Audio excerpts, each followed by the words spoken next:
நமது பள்ளியினுடைய ஆண்டு விழாவில் உங்களோடு கலந்து கொள்வதில் நான் மிகுந்த மகிழ்ச்சி அடைகிறேன். நம்முடைய பள்ளியை சிறப்பாக வழிநடத்தி கொண்டிருக்கின்ற மரியாதைக்குரிய பார்வதி அம்மா அவர்களையும்,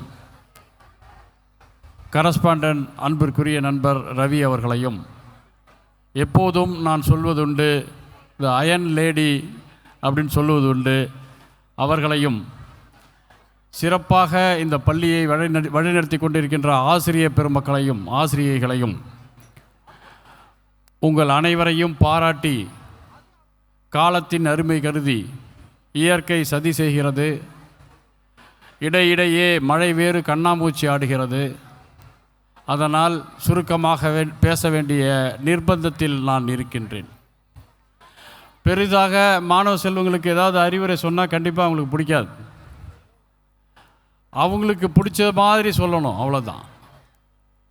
மாணவ செல்வங்களுக்கு ஒரே ஒரு விஷயத்த சொல்கிறேன்.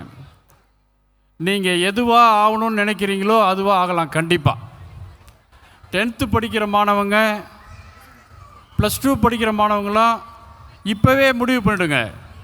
நான் கலெக்டர் ஆகுவேன், நான் மாவட்ட கண்காணிப்பாளர் ஆகுவேன், அதாவது IPS முடிப்பேன், டாக்டர் ஆகுவேன் அப்படின்னு இப்பயே முடிவு பண்ணிவிடுங்க. நீங்கள் முடிவு பண்ணால் நடக்கும். நடக்குமா நடக்காதா? உங்கள் பேர் இப்போ சரண்யா, சங்கீதா அப்படின்னு இருக்குதுன்னா உங்கள் பேருக்கு பின்னாடி இப்போயே எழுதிருங்க. 10th படிக்கும்போதே எழுதுங்க, +2 படிக்கும்போதே எழுதுங்க. சரண்யா MBBS, சங்கீதா IPS எழுதுங்க. எழுதி அதை நோக்கி பயணம் செய்யுங்க. கண்டிப்பாக அதுவாக நீங்கள் ஆகுவீங்க. அதை விட்டுட்டு எதுவுமே தெரியாமல், திக்கு தெரியாமல் போயிட்டுருக்கக்கூடாது. ஒரு விஷயம் சொல்கிறேன். 10ஆம் வகுப்பு மாணவர்களுக்கு படித்து முடித்த உடனே 2 மாதம் 3 மாதம் உங்களுக்கு டைம் இருக்குது. அந்த டைம் எதுக்கு தெரியுமா? +2ல் என்ன படிப்பு படிக்கலாம், எதுவாக நம்ம ஆகலாம் அப்படின்னு நீங்கள் முடிவு பண்ணுற நேரம் அது. அதை நீங்கள் முடிவு பண்ணணும். தயவுசெய்து பக்கத்து வீட்டில் விக்னேஷ் அந்த படிப்பை படிக்கிறான், பயாலஜி படிக்கிறான், நாம்ளும் அந்த பயாலஜி படிக்கணும்னு நினச்சிடாதீங்க. பக்கத்து வீட்டில் இருக்கிற சங்கீதா மேத்ஸ் குரூப் படிக்க போகுதாமே, நாம்ளும் அதை படிக்கணும்னு நினைக்காதீங்க.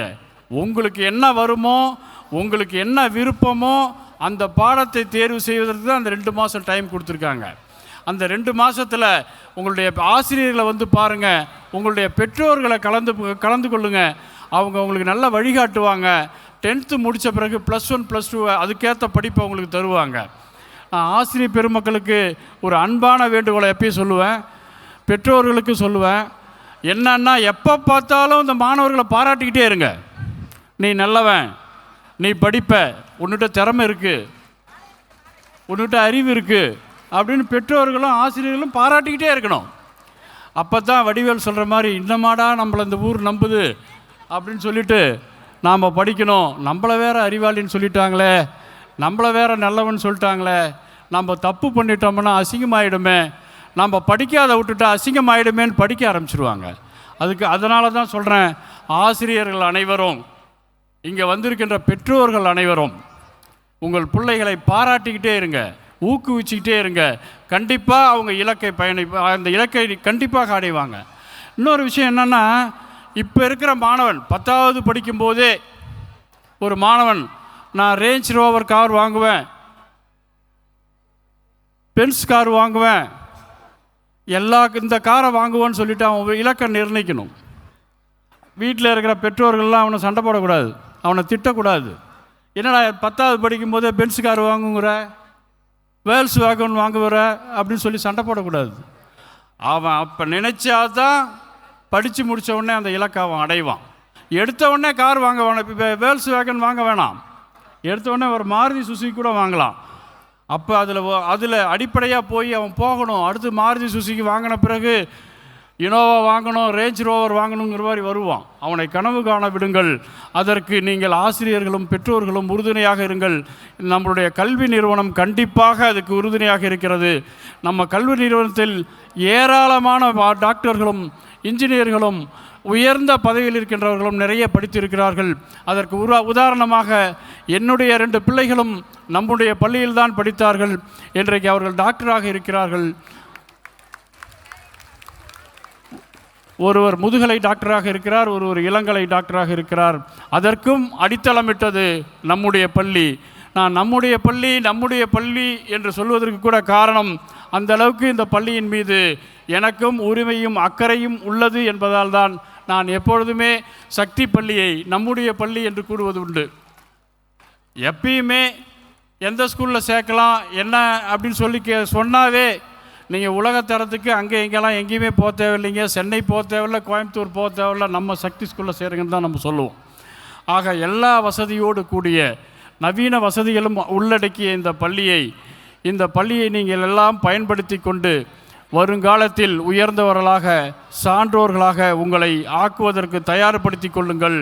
ஆசிரியர்களும் பெற்றோர்களும் அதற்கு உறுதுணையாக இருங்கள். இறுதியாக ஆசிரியர்களுக்கு ஒரு வேண்டுகோள், தயவுசெய்து மாணவர்களை தமிழ் ஆர்வமுள்ள மாணவர்களாக, தமிழை படிக்க எழுத பிழையில்லாமல் எழுத படிக்க தெரிந்த மாணவர்களாக மாற்றுங்கள். குற்றிய லிகரம் யாருக்கும் தெரிவதில்லை. இன்னும் சொல்லப்போனால் 35 வயது மாணவர்களுக்கு 35 வயதுக்குள்ளே இருக்கின்ற அனைவரும் நிறைய தமிழை தப்பாக எழுதுகிறார்கள். வருத்தமாக இருக்கிறது. தமிழை ஐயமுற படிப்பதற்கு ஆசிரியர்கள் நீங்கள் உறுதுணையாக இருக்க வேண்டும். சிறந்த மாணவர்களை தொடர்ந்து நீங்கள் உருவாக்க வேண்டும் என்று இந்த நேரத்தில் கூறிக்கொண்டு வாய்ப்பளித்தமைக்கு நன்றி கூறி விடைபெறுகிறேன். நன்றி.